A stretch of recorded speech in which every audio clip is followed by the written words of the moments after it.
Stevens County, Georgia, there's a guy who's accused of trying to back his truck up over a cop, but video clearly shows he's innocent. On June 29th, 2024, Justin Freeman, a private school teacher and church elder, had a chance encounter with bad cop Dondi Nelson inside the Home Depot in Toccoa, Georgia. I was going to pick up an online order for some door hinges. Based on my review of the security footage, I was in there for 67 seconds. For years, Elder Freeman, a native of North Georgia, has been known as an outspoken critic of abuses by local police. For example, in 2023, the Northeast Georgian published Freeman's criticisms of court backlogs, with Freeman saying things like, "We have a constitutional and legal right to a speedy trial, and the courts have a duty to give us that." And it is unfortunate that our prosecutors are of such ethical quality as to intentionally attempt to bully innocent people into entering false guilty pleas. That will only end when prosecutors lose absolute immunity and face real accountability. He also criticized police for failing to create video and audio recordings for traffic stops and for making fake traffic stops. In 2023, Freeman said, "It would behoove the police to stop maliciously writing frivolous citations which they can't prove, but obviously they won't do that so long as writing citations yields them a financial benefit and brings them no meaningful consequences. We desperately need accountability for law enforcement." Meanwhile, Dondi Nelson is a notorious bad cop. According to his personnel file, Nelson immigrated to the U.S. from Trinidad and Tobago. He's only lived in Toccoa for the past few years. Back in 2021, Nelson was working as a jailer in Stevens County, but quit, and Sheriff Randy Shirley marked his personnel file not eligible for rehire. We don't know why he did, but this suggests that Nelson shouldn't have been working in law enforcement by the time of Home Depot. Despite this, Shirley rehired Nelson as a patrol deputy in November of 2021. In his less than 3 years of experience on patrol, Nelson was a repeated disciplinary problem. Nelson was so aggressive on the job that even the fire department chief emailed the sheriff to complain of multiple instances of Nelson's hostile attitude toward firefighters. He wrote, "We cannot volunteer our time for this county and be verbally abused any further by this deputy." Nelson's police report claims that he went to the Home Depot to use the bathroom, but video shows he was shopping on the job. While in the Home Depot, Freeman made his opinion about local police corruption known. Justin saw Officer Nelson and started saying that he can't believe how we would serve people like that, scumbag like that in our store. Okay. I don't think it was a racist thing at all. I think it was just police in general. Later, police told the newspapers that Freeman had threatened and cussed at Nelson, but Home Depot's workers disagreed. I did not hear profanity. No threats, though? Not that I'm aware of. For saying this, Freeman was charged with disorderly conduct, but in March of 2025, Judge Cornwell dismissed that charge, affirming that Freeman's words were protected speech. By the way, the case is being prosecuted by Stevens County Assistant District Attorney Suzanne Boykin. Over 90% of survey respondents say that she is evil, and about as many say they would like to see her go to prison instead of Elder Freeman. And by the end of this video, you'll see why. Nelson claimed that the manager of the Home Depot asked him to give the guy a criminal trespass warning, but Home Depot's workers disagreed. That you're aware of, did you or any other associates from Home Depot ask Deputy Nelson to bar Mr. Freeman from the store? No. Okay. Nobody said, issue him a bar notice or a criminal trespass warning or... No. Or tell them not to come back. Yeah. No. That's the store manager's decision, not ours. So, Nelson followed Freeman out to the parking lot, and Freeman backed his truck up to leave. Nelson claimed, "Yeah, he backed that red truck up like he about to hit me. So I friggin' pull off, turn my blue lights on, he wouldn't friggin' stop." but video clearly shows he didn't. Now, you recall seeing the surveillance footage of the exterior of the Home Depot. While you were in that parking lot, were you aware that former Deputy Nelson had also exited the Home Depot? I was. Okay. And did at any point you attempt to run over or pull in the direction of Mr. Nelson? No. Okay. At any point did you attempt or intend to endanger the safety of Mr. Nelson? No. watched this full video, you've probably noticed that there's a little pop in it.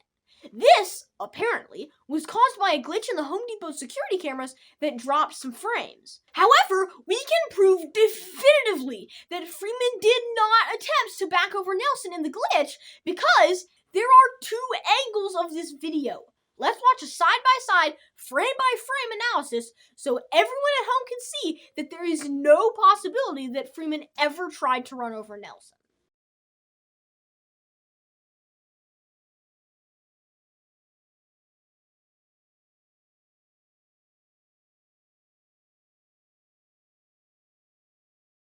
Answer 35 dispatch. Answer 35. Here it is. On one side, we see clearly that Freeman backed up. 20, Then in the glitch, we have to look at a second angle. It's harder to see because of the tree, but you can see clearly that Nelson went toward and not away from the truck.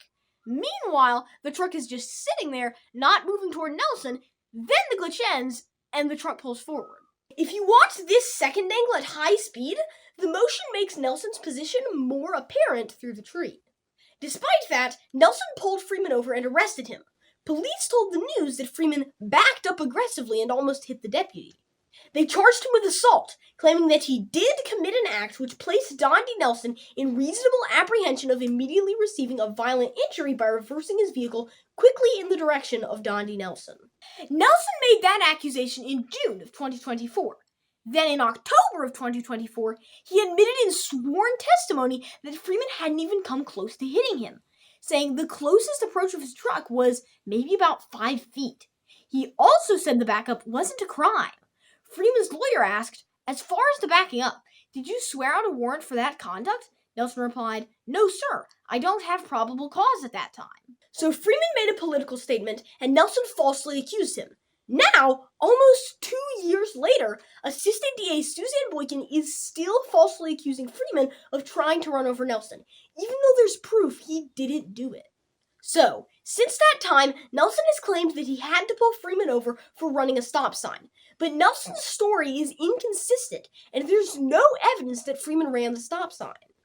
As Freeman left the Home Depot parking lot, security video showed that Nelson ran in the opposite direction to get to his patrol car. So when Freeman passed the stop sign exiting the Home Depot, Nelson was on the complete opposite side of the parking lot, where cars and thick trees would have made the stop sign impossible to see. And Nelson's story is inconsistent. He claimed in a court hearing that Freeman ran the stop sign across from Memorial on Walmart Way.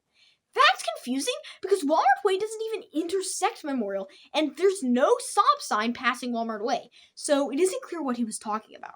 If Nelson did start the chase because of a stop sign, he didn't say anything about it to the 911 dispatch. Attempt to make a traffic stop on Highway 17, vehicles not stopping. And after Freeman was in cuffs, Nelson didn't say anything about a stop sign either. What crime did I commit that initiated the stop? Name it. Name the crime. You can't, because you know there isn't one. You can't name the crime because you know there isn't one. The first time that Nelson ever gave anyone a reason for the stop, the reason he gave was exclusively speech crimes. All it is, I came out of freaking Home Depot. I walked in Home Depot. 10-4, just hang up so you can quit yelling. Maybe you can hear me. So I came out of here. I come to talk to you. Jump those people and take off. Man. Take me on a high-speed chase all the way around. Remember, Freeman didn't say anything like that. I didn't hear any threat. I don't remember any cussing. I did not hear profanity. No threats, though? Not that I'm aware of. Later, when Nelson was describing the chase to his buddies, he included the truck backing up, but he said nothing about the supposed stop sign.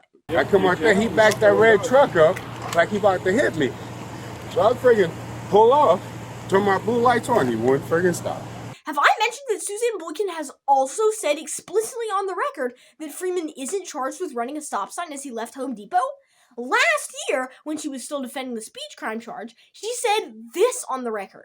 There was no allegation made that he was driving recklessly through the Home Depot parking lot when he was initially leaving Home Depot. But now that the speech crime charge is dismissed, Boykin has also changed her reason for the stop. insisting that it was all about the stop sign. Nelson created no dash camera video, so after they both exited the Home Depot parking lot, there's a gap of about 76 seconds in which we can't see what happened. And missing video was a common problem for Nelson. His personnel file shows that Nelson had to be warned repeatedly about turning off his cameras. Records show that Nelson would claim his cameras weren't working, would be issued new cameras, and then still wouldn't use them. So there's no evidence that Freeman committed any crime before Nelson turned on his blue lights. Here's Elder Freeman's testimony about what did happen. We went out of the Home Depot parking lot and then straight across Memorial Drive after stopping at the stop sign at the entrance to the parking lot. And then we circled around a street that goes around the Walmart parking lot, and then ended up back on Highway 17, where I was going in the direction of my house in Stevens County. Okay, and let me go back. You mentioned a stop sign. Can you tell us again where that stop sign that you just referred to is located? Well, Assistant DA Boykin pointed out a stop sign that was at the end of the Home Depot parking lot where the parking lot runs into Memorial, so I presume that she believes that is of some significance. And so, to be clear, what you alluded to and what you're referencing now is the stop sign that onto Memorial, it's Memorial Way, is that correct? I'm not 100% certain of the street name, but yeah, there is a street called Memorial, and there is a stop sign there exiting the Home Depot parking lot, and I can tell you for certain that I did stop there. Okay. And do you recall? Was former Deputy Nelson, was he behind you when you stopped at that stop sign at Memorial? No, I was generally aware that Nelson was trying to follow me, and so I was being very conscientious about making sure that I obeyed all of the traffic laws. However, Nelson was not anywhere near to me at that point because obviously, as we saw from the video, I had a significant lead ahead of Nelson. And so after I pulled out of that parking lot and started circling around that road, whatever the name of it is, that goes around the Walmart parking lot, I believed that we were gone and that Nelson was gone. I mean, he ended up back behind me, but not immediately. He was not behind me, no. And so can you recall, as far as you're located again, if you can orient us with street names, that would be helpful. Can you recall when you first observed Deputy Nelson to have caught up to you, to be directly behind you? Well, Nelson caught up to me on that road that goes around the Walmart parking lot. I think maybe Walmart Way. I mean, if you could show me a map, I can show you exactly where, right? I'm fumbling with the names of the streets, but I can show you exactly where I went, exactly where he was. But Nelson, I don't know, he must have hauled tail to catch up to me.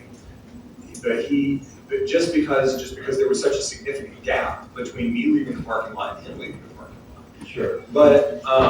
But yeah, he pulled up behind me on that road as we were approaching the stop sign that is next to Sonic. Okay.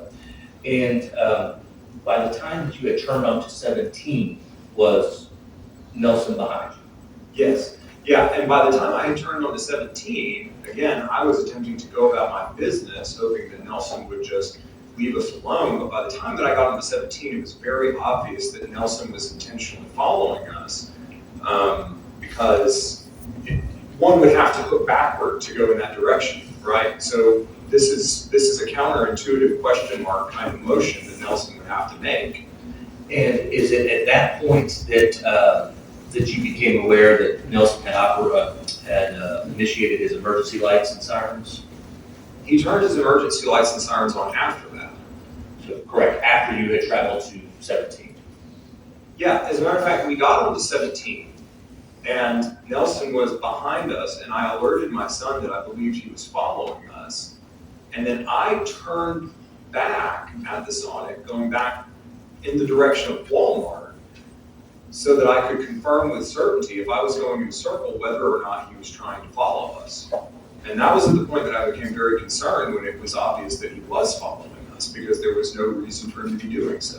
Shortly before Nelson's blue lights came on, Freeman's son started recording a cell phone video.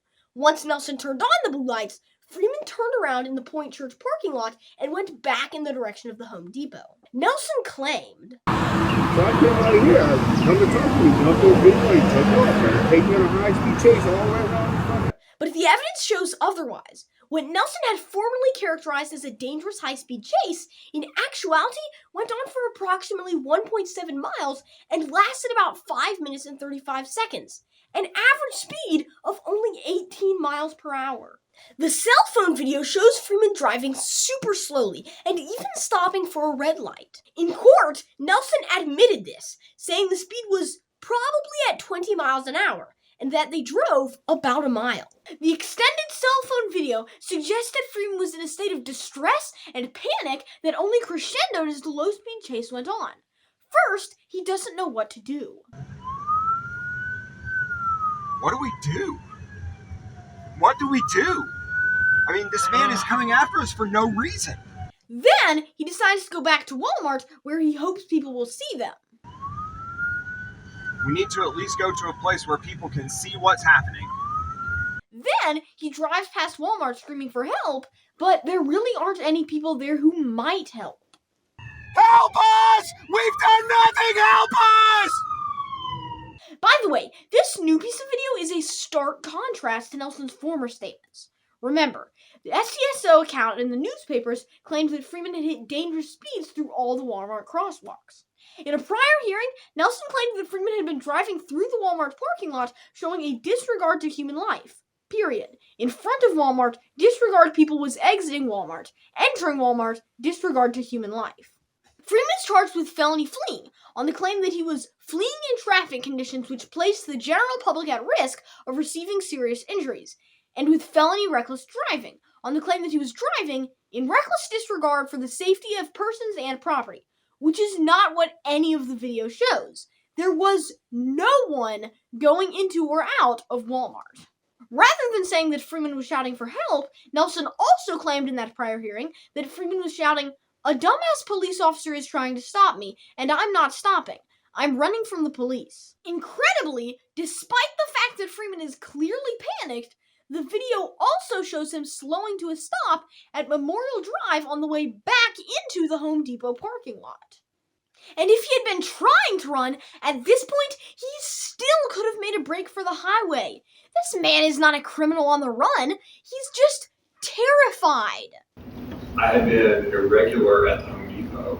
I knew that there were people there who had seen me frequently and who would know who I was, and who would probably be able to realize that I was not up to any kind of significant, violent misconduct or something of that nature.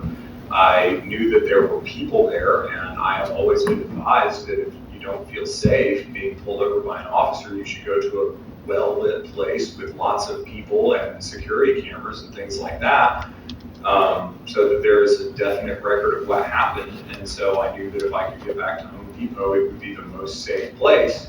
So then, Freeman drives past the front of the Home Depot, screaming for help. Help! Help! But no one came out to help. In fact, the opposite happened, as security video from inside the Home Depot shows the manager locking the door to keep anyone from going out. Toccoa PD's response to the low-speed chase was excessive. Here's Jake, the Punisher Palmer, weaving lanes on his way to the Home Depot. And here's Angel Dixon, hitting 100 miles per hour on Big A Road. Sir, we're on the phone with GSP.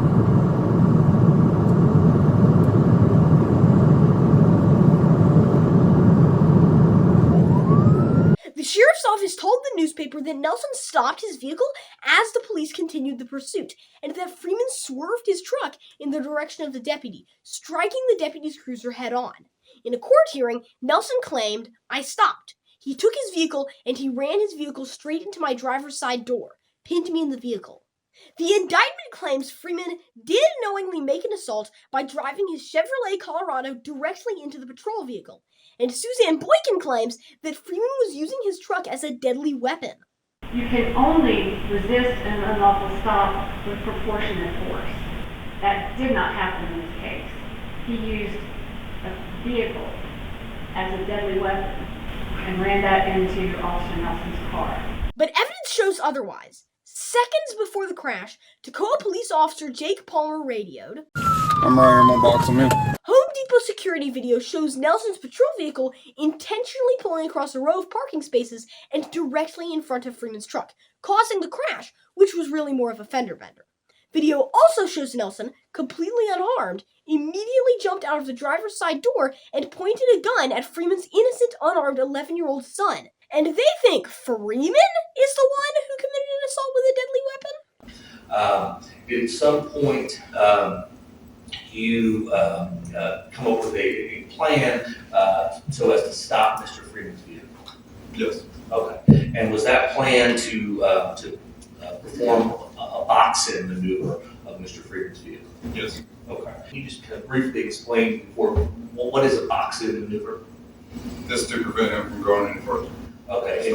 And what does it involve? Just getting in front of him and stopping the vehicle. Okay, and so that is, an officer would directly place their vehicle in front of the vehicle you were trying to stop. Yes. Okay. And so is that what happened that morning? This is not the way, no. Wait, let's go back and look at the video. I'm right here, I'm gonna box him in.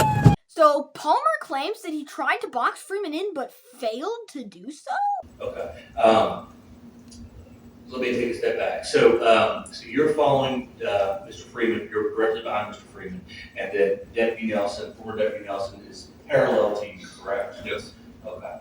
And in your route of travel, ultimately the parking lot was going to end, correct? Yes. Okay. And so based on the end of that parking lot, it would become necessary for a vehicle to take a right-hand turn, correct? Yes. Okay. And so Deputy Nelson traveled to the far end of that parking lot, correct? Not all the way, no, sir. Not all the way, okay.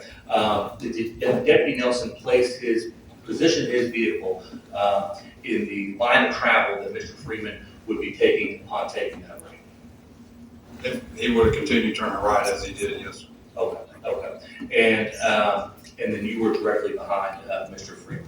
Let's watch the crash from Palmer's dash cam and listen as Freeman and Palmer both give their perspective. At this point in time, you would agree, officer, that you are directly behind Mr. Freeman's vehicle? Yes. Okay. And then to your right, that is parallel on the other side of that divide, Deputy Nelson's patrol vehicle is traveling, correct? Yes. Okay. Right before that, Officer Palmer, do you see any way that Mr. Freeman could have avoided hitting Deputy Nelson? Yes. And how is that? He could have turned left instead of right into him. And so this wasn't a box-in, in that there wasn't another person that was boxing him in, is that correct? No, he had an avenue of escape. 250. Did you intentionally ram your vehicle into Mr. Nelson's patrol vehicle? No. Did you believe that you had any other possible course of action to avoid colliding with Deputy Nelson's patrol vehicle? No, and I think everybody needs to bear in mind that, first off, this is the most terrifying thing that ever happened to me in my entire life. There were multiple police officers chasing me for absolutely no reason. I was very concerned for the life of my son. I believe that maybe this would have turned out differently if my son had not been with me, but he was with me, and so I was extremely afraid. And Jay Palmer has presented the hypothetical that I could have suddenly swerved to the left to avoid hitting Nelson, but that obviously it would not have achieved my goal of trying to get to the front of the Home Depot. It would have meant that I would have driven across a row of parking spaces, which probably they would be charging me with a traffic violation if I had done that. But that never even entered my calculation because I did not know that Nelson was in front of me until it was too late to stop. I was focused on Jake Palmer, who was behind me. I didn't know it was Jake Palmer. I thought Nelson was still behind me. There was so much chaos and confusion. I had no clue that Nelson had pulled in front of me. But he did, they're asking me to make a split-second reaction to swerve to the left and avoid him. I could not have done that. Nelson caused the crash. 1050. And not only that, but in this never-before-heard audio clip, we can actually hear Nelson admitting that he rammed Freeman's vehicle. After 35 dispatch, we just ram our vehicle. But for the sake of argument, let's go back and assume that Freeman did intentionally cause the crash in self-defense. Even if he did, that would be legal.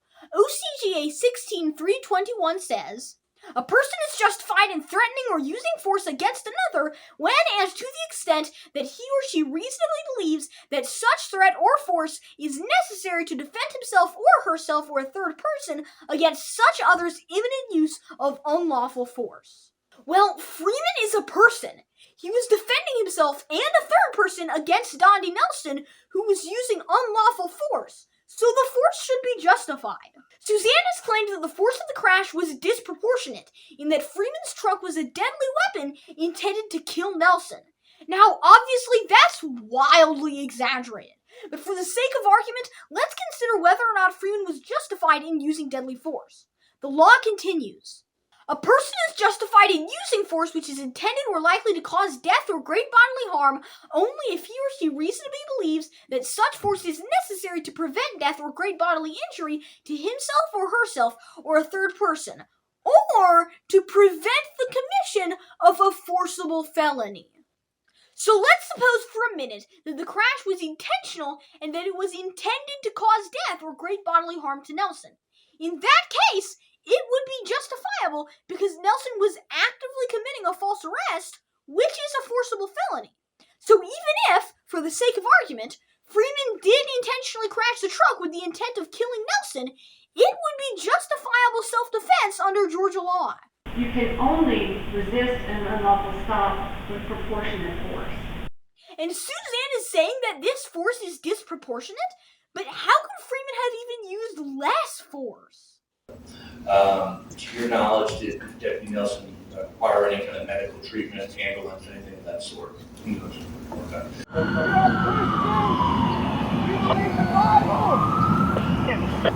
"19, get distance with a long rifle." We don't believe in trying to stop people and attack them for no reason, only because they express anti-police views. That's what this is about. And here's the response from Austin Greer, Georgia State Patrol.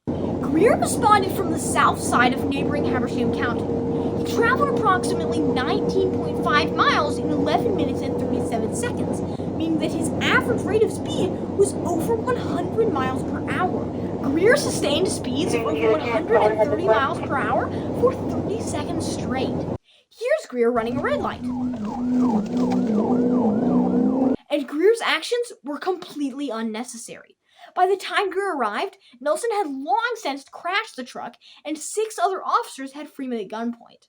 Conventional wisdom tells us that we need strict enforcement of traffic laws to keep us safe. But in this case, the cure is worse than the disease. Here, Nelson abused the traffic laws to punish a political opponent, and the police turned a harmless situation into a danger for everyone. This case drew officers from across Stevens, Habersham, and Franklin counties, and they, not Freeman, created a danger for hundreds of people. Is all of that worthwhile? Do we want to give police excuses to punish innocent speech activity? Is it worth it to have multiple cars weaving lanes, running red lights, driving at insane speeds, and intentionally crashing cars to catch a guy who supposedly ran a stop sign? I had no expectation of surviving this encounter whatsoever. The moment the crash happened, I believed that I would die, and everyone here saw just how quickly Jake Palmer and Dondi Nelson pulled their guns out. My concern was to ensure that there was enough evidence created so that after my death, Nelson would be charged with murder. I called the 911 office because I knew that the police would try to cover up the evidence, as indeed they have. And thankfully the 911 office recorded the call so that they could hear what I had to say. There are at least 6 officers pointing guns at me right now. Okay. I was at Home Depot. I made a statement that was in opposition to the police. I walked out to my car. I got into my car and tried to leave. A police officer who was in the Home Depot, he is a black male. He has a bald head. He has his glasses on top of his head. He is pointing a gun at my face right now. Came out and got my license plate number while I was pulling out and leaving. He then started to follow my vehicle, and he initiated Okay, sir. Stop. Sir, I would like to advise you to comply with the officers, okay? The officers, listen to me, the officers made an unlawful stop. I am not obligated to respond to unlawful orders. This is clearly an intentional attack on me and my child because we expressed anti-police sentiment.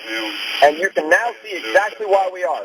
He said all you have to do is step out and speak with them. They started chasing me around Toccoa. I was driving slowly, looking for a place that I could pull over safely, where there could be witnesses to the obvious attack on my liberty that is taking place. Sir. I pulled into the Home Depot parking lot. Justin. The officers crashed into my truck. Justin. His advisement of unlawful stop. He is not obligated to respond to unlawful orders. He wants his lawyer. 10-4. Just end it so we can try to talk to him. Dispatch, if you're still on the phone, hang up the phone with him. According to Freeman, he actually made contact with a lawyer while he was inside the truck.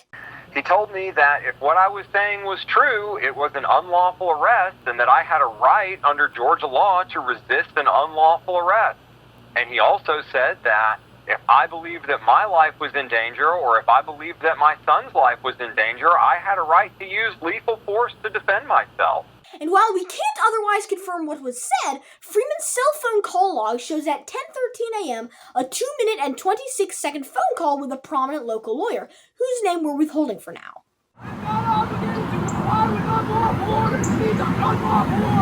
Did you know it's legal to resist an unlawful arrest in Georgia? In 2020, the Georgia Supreme Court ruled in a case called Glenn versus the state that an unjustified arrest is just plain old kidnapping, and that Georgians have a common law right to resist. So Freeman is charged with felony fleeing, but the court said in Glenn that man has a right to shun an illegal arrest by flight. The exercise of this right should not and would not subject him to being arrested. An officer cannot attempt an illegal arrest and then justify the attempt on the grounds that the person would not stand still but ran away. So if Nelson had no reason to make a traffic stop, in theory, it is legal to run away. And Georgians don't have to run because they have the right to fight. The court said in Glenn, an unlawful arrest is an assault that justifies the person in breaking away, resisting, and repelling force with force. That includes by destroying government property. So when police used their cars to box Freeman in theory, he had a right to destroy those cars to escape. He also had a right to fight the police after they pointed guns at him and his son. And what was Nelson planning to do if Freeman had complied? Nelson had his body cam and dash cam off, which suggests that he was planning to do something illegal and didn't want there to be a record. He's also on record lying to excuse doing violence to Freeman. And Nelson had a gun. It's reasonable to believe that if Freeman had pulled over, Nelson would have made false accusations to at least arrest both him and his son, and at worst could have killed them and lied to cover it up.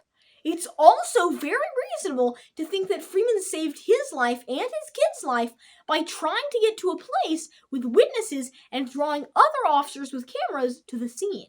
Freeman's refusal to surrender after the crash may also have saved his life. If he had gotten out of the truck, police would have had a clean shot and might have taken it. Remember Daniel Shaver?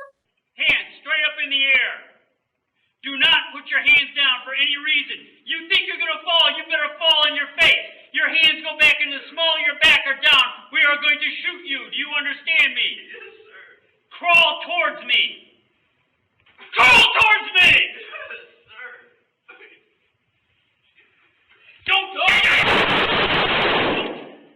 But really, the whole question is backward. Asking, why not just pull over, comply, and get kidnapped is like asking, why not just let him rape you? Or why not just give him all of your money? Or why not just let police break into your house? False arrest is a felony. No one is obligated to quietly submit to a felony because it might make things easier. That would mean the end of the rule of law. A better question is, why didn't Nelson just stop committing an unlawful arrest and leave these people alone? The only reason we have critical evidence like Freeman's 911 call and the newspaper accounts is because Freeman stalled long enough to call them. The evidence shows that the officers on the scene knew who Freeman was and took his prior anti-police statements into consideration before they breached the vehicle. Less than a year before this event, Trooper Greer pulled Freeman over for a mundane traffic stop on Highway 17. Freeman complied with the stop, and a mere 50 days before the Home Depot event, took the ticket to court and won. Mysteriously, the records in that case disappeared from the courthouse. So when Greer showed up at the Home Depot, he was looking for revenge. I think I know who he is. He's definitely not law enforcement friendly, so I've dealt with him before. It's David Freeman. He lives on Silver Shoals Road here in Toccoa, yes, sir. I've dealt with him before. He's very, very uncompliant. He was compliant with me, like signed the ticket and everything like that, but like video recording and all that stuff, you know, thinks that he's above the law pretty much, so. After the 911 call, officers re-established communications over the phone where there wouldn't be a public record. But less than 4 minutes before smashing the truck's windows, here's Ray Dean, Georgia State Patrol, promising to give Freeman a lawyer and negotiate a peaceful surrender.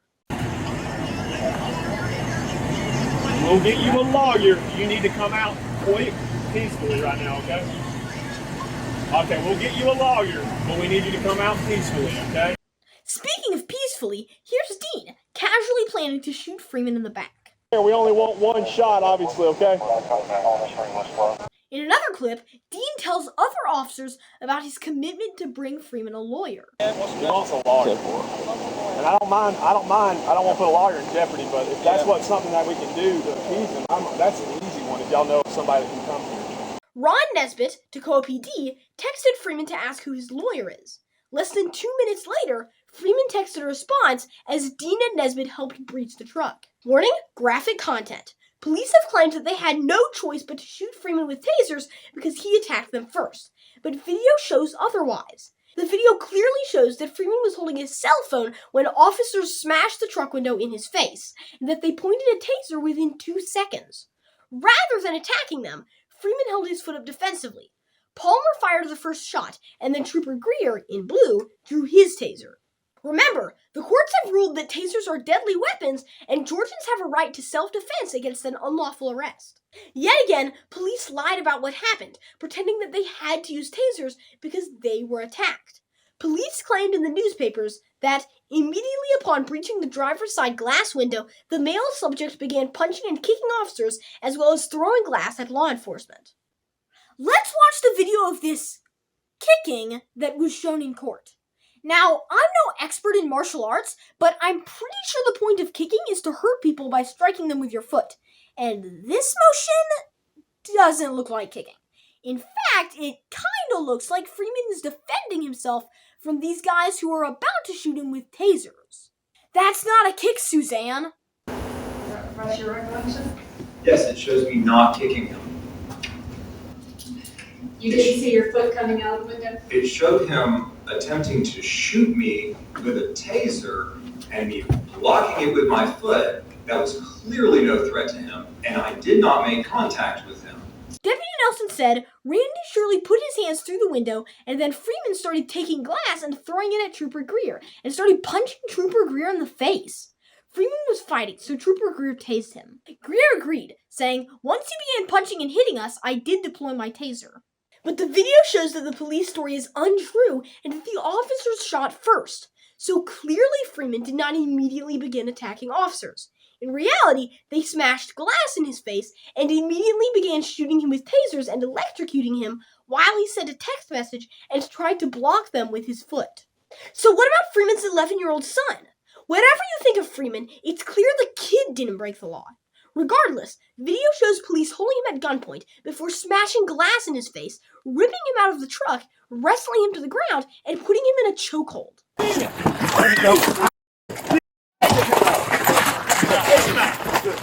In court, Austin Greer claimed that they had to do this because he was still fighting us, kicking and spitting and trying to bite us. No, Greer, he wasn't. Cops just snatched him out and took him straight to the ground. After this, video shows him calmly standing with officers while they dragged his dad away. Here's Jake Palmer, Toccoa PD, savagely beating and tasing Freeman for making a political comment.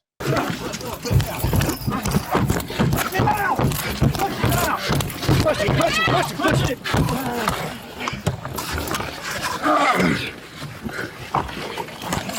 Stop him. You gotta play it. Wait.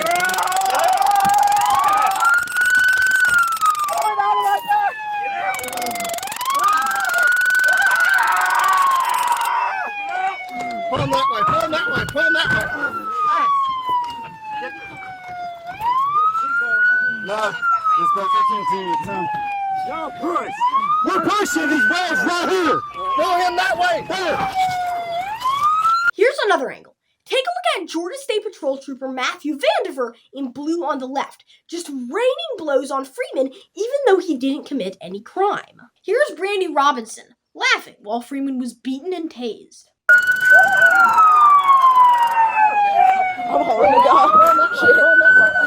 After this, Vandiver puts Freeman in a punching chokehold for 49 seconds. Then, once Freeman is restrained, we've got video of the sheriff in his boots literally jumping up and down on Freeman's leg. Does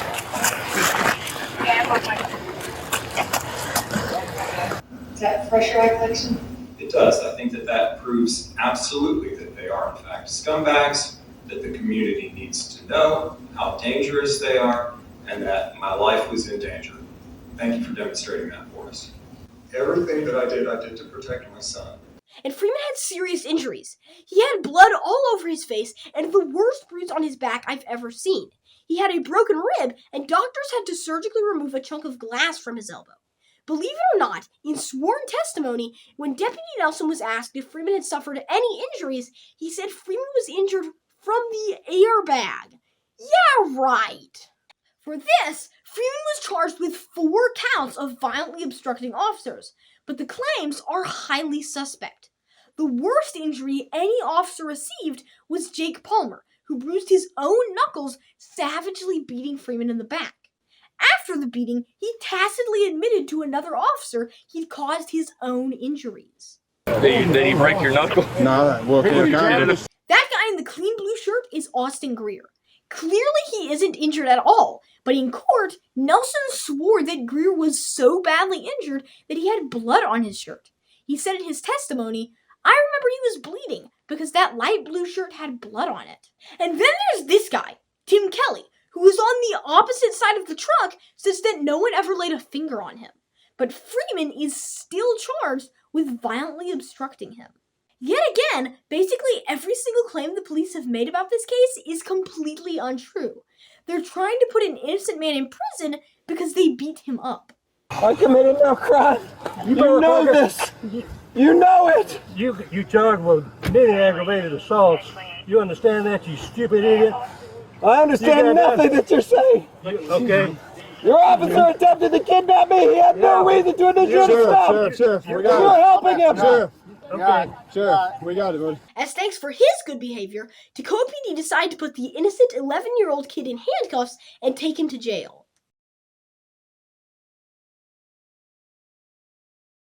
And then, just to put some stink on it, they bashed his head on the police car on the way in. The kid faced no charges. Just like his dad, he had done nothing wrong, but the police decided to beat him up and take him to jail anyway. According to his mother, the police took him to the jail and questioned him without parents or a lawyer, and then refused to release him unless she answered their questions. She says police only let go of the kid after she threatened to call a lawyer. Clearly the kid didn't deserve this. Why aren't the officers responsible facing charges for battering and kidnapping this kid? Here's video of Tim Kelly talking about how he threatened to arrest a bystander who took a cell phone video. He's deleting his footage. Mm-hmm. Oh, who was? The old guy back there. Oh, Watch out for that that's $50,000 fine. That's 15 years in prison. He didn't want to do that, did he? No. And finally, here's Nelson, burdened by a guilty conscience, apologizing to Austin Greer. I apologize, Greer, man. No, you're fine. You're fine. Hey, he's the idiot. So he's the idiot, man. A judge issued a warrant against Elder Freeman for simple assault on June 30th, one day after Elder Freeman was arrested, apparently with no evidence at all except for Dondi Nelson's police report. The rationale for granting the warrant references nothing except for the text of Nelson's police report, copied and pasted verbatim, spelling and grammatical errors and all. No other witnesses are mentioned, and we know that the investigators did not have the Home Depot security footage until a few days later. So apparently, anything an officer writes in a police report is sufficient for a judge to issue a warrant. And I say a judge because we don't even know what judge issued the warrants in the Home Depot case, or if any did at all. The warrants we received from the district attorney's office have no names or signatures on them. Also interesting, the police did not seek a warrant for Elder Freeman's supposedly disorderly conduct in the Home Depot until 10 days after his simple assault warrant. Several days after investigators received definitive video evidence proving Freeman's innocence of simple assault. This could suggest that someone intentionally invented the false disorderly conduct charge to justify the stop because they knew their original rationale could not hold water. Unfortunately, the court's documentation is so sloppy, we don't even know who applied for the warrant. Meanwhile, then Sheriff Randy Shirley started a public relations blitz to cover up the scandal. Shirley gave a press release to the major news outlets which uncritically published his accounts. But our review of the original report published in the Toccoa Record shows that over half of it was false. Of course, Shirley didn't report anything that could make the police look bad. Most of what Shirley gave to the newspapers was Dondi Nelson's account of events, and obviously, Nelson had motivations to lie. The account he gave to the sheriff differs significantly from his own police report. But Shirley passed the account along, defaming Freeman while shielding Nelson from criticism by withholding his name. The Toccoa Record also published a statement from Freeman, but it was a partial statement. Freeman spent his final moments of freedom leaving a voicemail for Matthew Osborne, then editor of the Northeast Georgian. But critically, the newspapers did not report anything that Freeman said that contradicted the police account. For example, Freeman said, "He knows absolutely that I didn't commit a crime. They all know that. So I pulled back into the Home Depot parking lot hoping that I could be in a place where there would be witnesses to what's happening. The police crashed my truck." And worse, while he was in the truck, Freeman actually texted Matthew Osborne the cell phone video of the low-speed chase, definitively disproving Nelson's claims.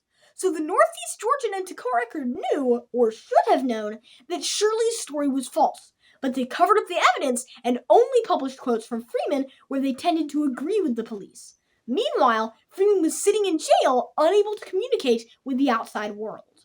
And the accusations in the case are serious. Freeman spent 6 months in jail before being released on bond in December of 2024 to await trial.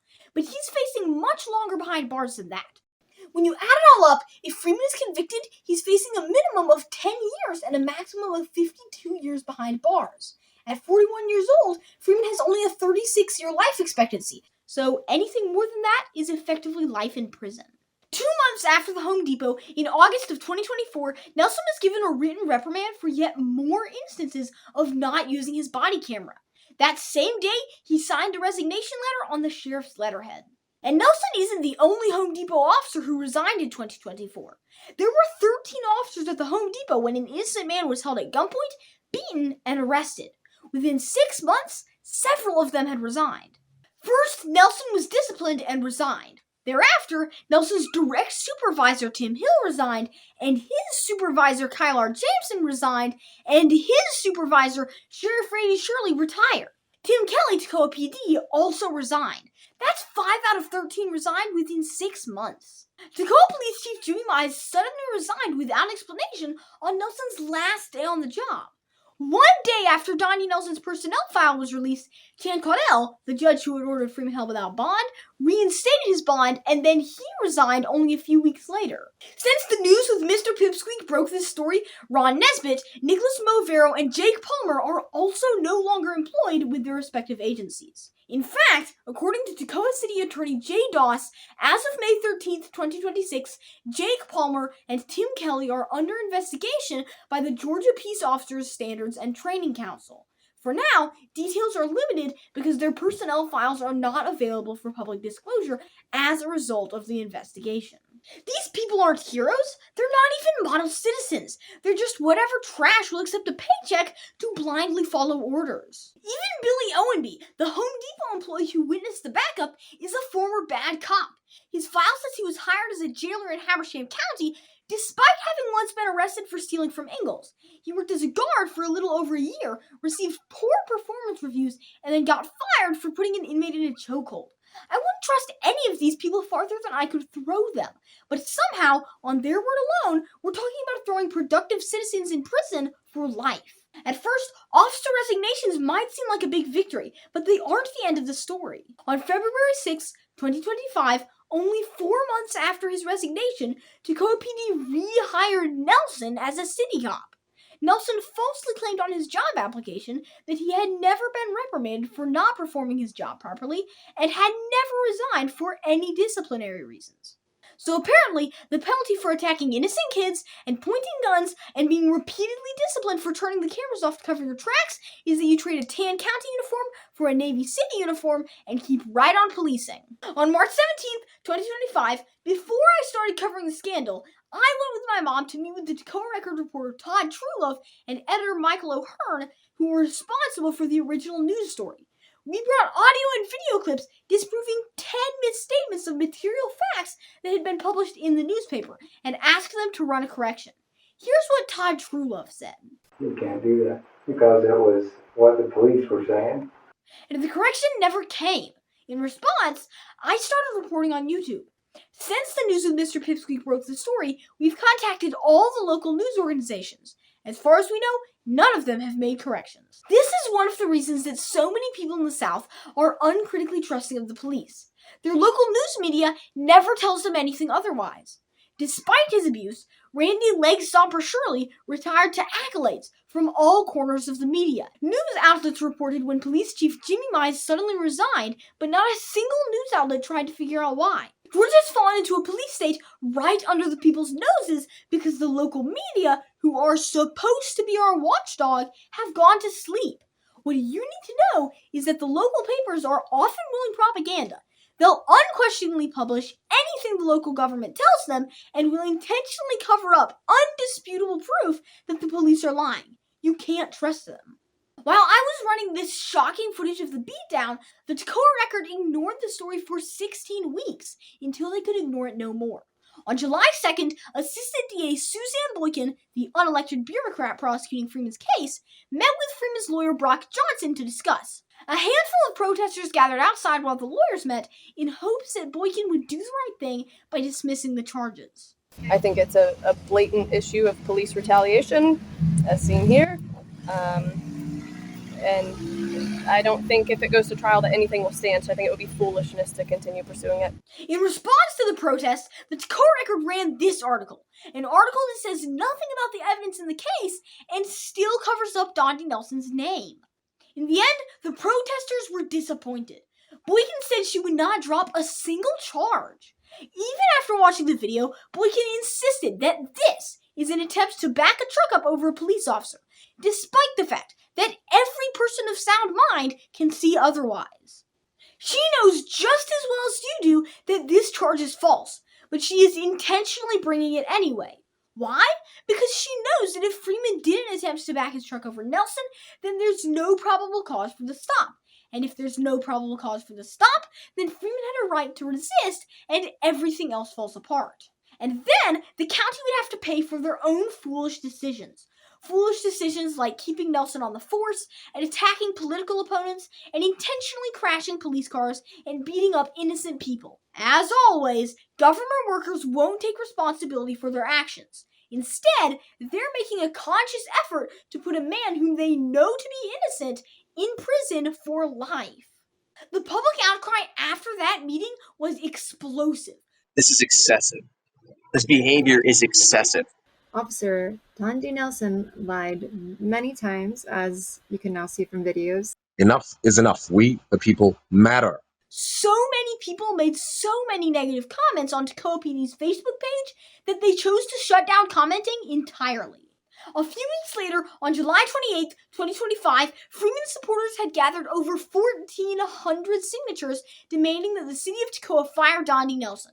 A thunderstorm knocked the power out that evening, but that didn't stop the commission from meeting, and nothing could stop Freeman supporters from delivering the petition. It just made me sick to my stomach when I seen these videos. I normally don't come to meetings like this. I have no need to. You guys normally do a good job.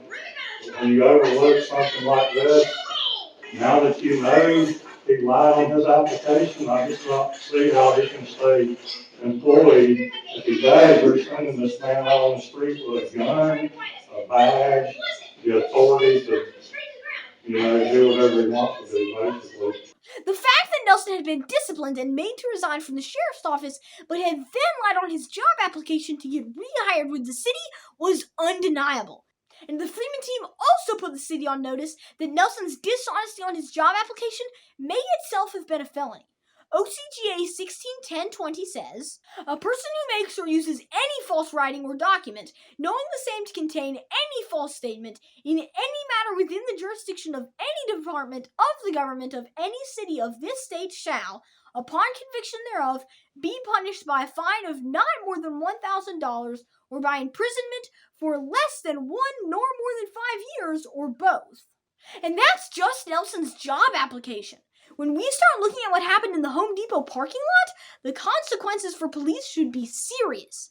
18 U.S.C. 242 says, "Whoever, under color of any law, willfully subjects any person to the deprivation of any rights shall be fined under this title or imprisoned, or if such acts include kidnapping or any attempts to kidnap, or an attempt to kill, shall be fined under this title or imprisoned for any term of years, or for life, or both, or may be sentenced to death." We've done no wrong and you know it. This is a kidnapping. Georgia law also prescribes the death penalty for injuring a child in the course of a kidnapping. But somehow, Nelson didn't end up behind bars. Instead, he was allowed to hand in his resignation letter. Nelson said he enjoyed working as a police officer, but it's now time to explore other employment options. And Nelson isn't the only one who went right back to work bullying the people of Stevens County. Tim Hill bounced around for a while before he ended up working for the city of Toccoa in code enforcement. Instead of doing their jobs by bringing charges against these corrupt officers, the new Toccoa Police Chief Bruce Carlisle and the new Sheriff Rusty Fulbright have been deflecting responsibility and making feeble attempts at healing public relations. It would be irresponsible for me to talk about anything about any instance that occurred before I became the police chief. And I understand that you have to rebuild that trust with the community, and that's what we have done diligently. Just this week, we had an event called Pizza with a Popo, where we gave out about 30 pizzas where people come in, and those type of things we've done. We have to get in front of things when they come out. When incidents do occur, and look, none of us are perfect. We know we make mistakes. We know we miss the mark. And when we do that, we need to get out in front of it. We need to let the community know, hey, we missed the mark on this one. That's why we depend on our local media. We have a great working relationship with our local media. Our social media is a great way of getting those type of things out. Communication and community involvement. That's what it's all about, to build that trust. And I think that's better to get out in front of it and let the people know that this is what we're doing, this is what's going on. Because if we don't, Facebook's going to. They're going to add what they think is happening. And it's going to be the furthest thing from the truth. And then everybody on Facebook is going to believe that is the gospel. Meanwhile, there are problems with the evidence in the case. There were 13 officers at the Home Depot event. Right now, Toccoa PD has released all of their videos, but the Georgia State Patrol has only released Austin Greer's video. They're still withholding videos from Ray Dean and Matthew Vandiver, which could be critical to the case. Even worse, the new Stevens County Sheriff, Rusty Fulbright, is withholding all of the video recordings in the case. So while he wants to sweep this under the rug and blame his predecessors, it appears that he is currently helping in the cover-up. For the next 5 months, the case was repeatedly delayed for weather, for paperwork errors, and for sickness, until finally, on March 17, 2026, Superior Court Judge Carlton H. Jones III held a hearing in the case to determine whether or not Freeman would be immune from prosecution on the grounds that he was lawfully acting in self-defense. After hearing testimony in the case, our viewers chimed in. A combined total of 97% of respondents said that they would prefer to see Dondi Nelson, the accuser, go to prison rather than Elder Freeman, the accused. And 90% of respondents would rather see Suzanne Boykin go to prison just for bringing this case into court. In stark contrast, only 1% of respondents want to see Elder Freeman go to prison. Even local law enforcement were expressing reservations about the case. I'm not really sure why, but they're going on with the prosecution. What was said was true. I mean, yeah, I think everything will get cleared. But Judge Jones ruled against Freeman. I'm going to deny the motion for immunity, and I have listened to the arguments, and I'm trying to view this in a light most favorable to Mr. Freeman, looking at it from his vantage point. Let's assume, for the sake of argument, it was an unlawful arrest. There is a long line of cases that say a defendant's commission of a new crime in the presence of law enforcement is an intervening act of free will that purges the taint of any prior illegality. So here's what Judge Jones seems to be saying. Sure, Nelson was wrong to try and arrest Freeman for talking. And yeah, he was wrong to try and arrest Freeman for not actually backing over him. But if Freeman did something illegal in that missing 1 minute and 33 seconds, then none of that matters, because this new mysterious crime that no witnesses alleged would justify Nelson to pull Freeman over. So the case went to the Court of Appeals, where Suzanne Boykin defended the judge's decision by telling outright lies. Her response contains several claims that are directly contrary to evidence that was presented in court. So before we get to the decision, let's take a look at Suzanne Boykin's 5 most obvious lies. Lie number 1. Boykin wrote, "Petitioner began backing his truck up while Deputy Nelson was behind him." You've seen the video, Suzanne's seen the video, everyone's seen the video. Dondi Nelson was not behind Freeman's truck when Freeman backed out of the parking space. Nelson was not behind my vehicle, and my vehicle never went in Nelson's direction. You know that. Lie number 2. Boykin wrote, "Deputy Nelson observed petitioner fail to stop at a stop sign." No evidence presented in the hearing suggested that Freeman had run the stop sign prior to Nelson turning his blue lights on. Boykin made that claim in court, but Nelson didn't take the stand to testify to it. Freeman flatly denied the claim, so the evidence presented in the hearing shows that Freeman did not run the stop sign. There is a street called Memorial, and there is a stop sign there exiting the Home Depot parking lot, and I can tell you for certain that I did stop there. Lie number 3. Boykin wrote, "Petitioner began his flight without knowing the reason for the initial stop." Come on, Suzanne! Everyone knows why Nelson stopped Freeman. Here's Nelson literally running to his patrol car to chase Freeman down when nothing had happened except for speech. Nelson admitted that this was because of speech. All it is, I came out of freaking Home Depot. I walked in Home Depot. 10-4, just hang up so you can quit yelling. Maybe you can hear me.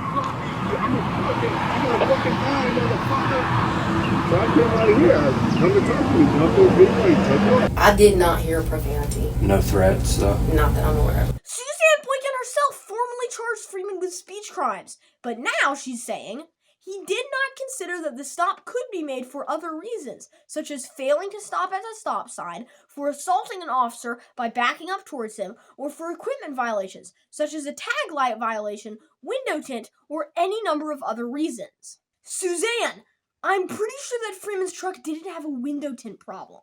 In reality, Suzanne just gave the whole game up here. She's admitting what we all know. Police just do whatever they want and then pick a made-up reason after the fact. What crime did I commit that initiated the stop? Name it. Name the crime. You can't, because you know there isn't one. You can't name the crime because you know there isn't one. Lie number 4. Boykin wrote, "Petitioner struck Deputy Nelson's stationary vehicle." Okay, this is clown world stuff. Deputy Nelson intentionally pulled directly in front of Freeman with the intent of boxing Freeman in. He hit his brakes 1 second before impact. That is not what anyone means when they use the word stationary. Nelson pulled his car in front of me with the intent of causing a crash, and he did cause a crash. And finally, line number 5. Boykin wrote, "Petitioner used deadly force." In the law, deadly force refers to force which is likely to cause death or serious bodily injury.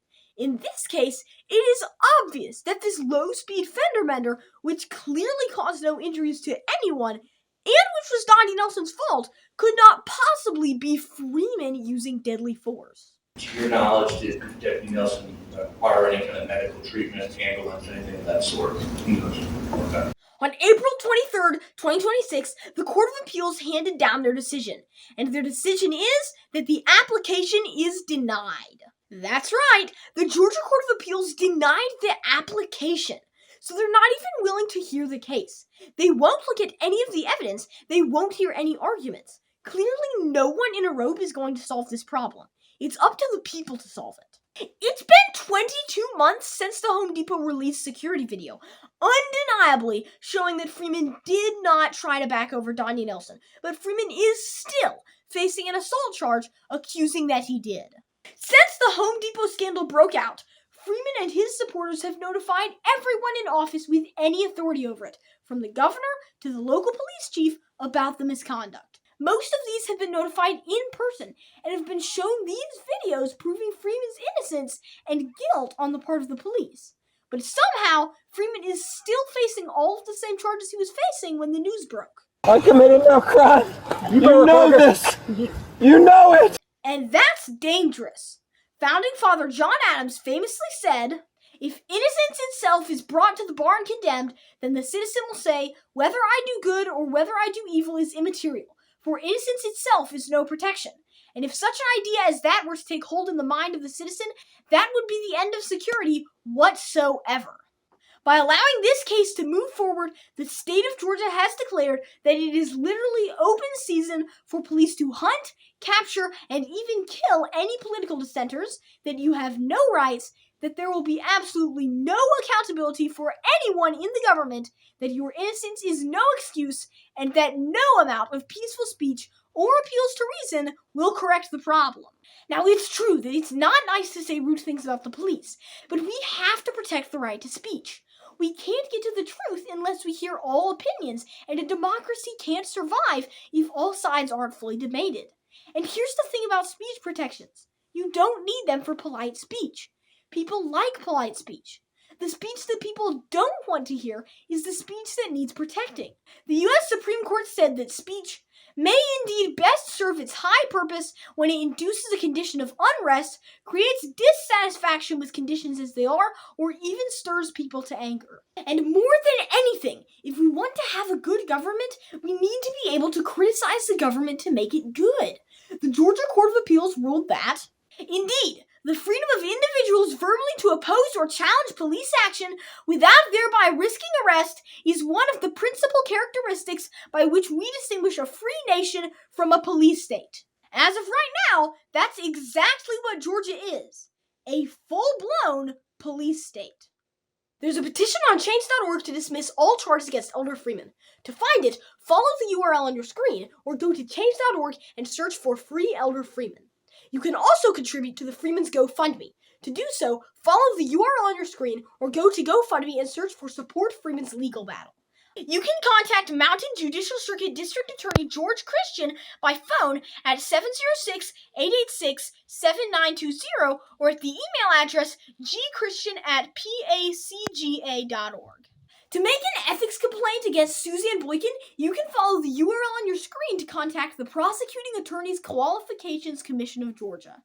To make a tip to the Federal Bureau of Investigation, go to the URL tips.fbi.gov. You can visit this URL to make a report to the United States Department of Justice. And you can visit this URL to make a report to the Georgia Bureau of Investigation. To tell the Toccoa Police Department what you think of them, use the resources available at cityoftoccoa.com/police or visit their Facebook page. You can contact the Toccoa City Commission at cityoftoccoa.com/citycommission. You can contact the Stevens County Commission at this URL, and feel free to leave them a comment on the linked YouTube video of Mrs. Freeman addressing the commission.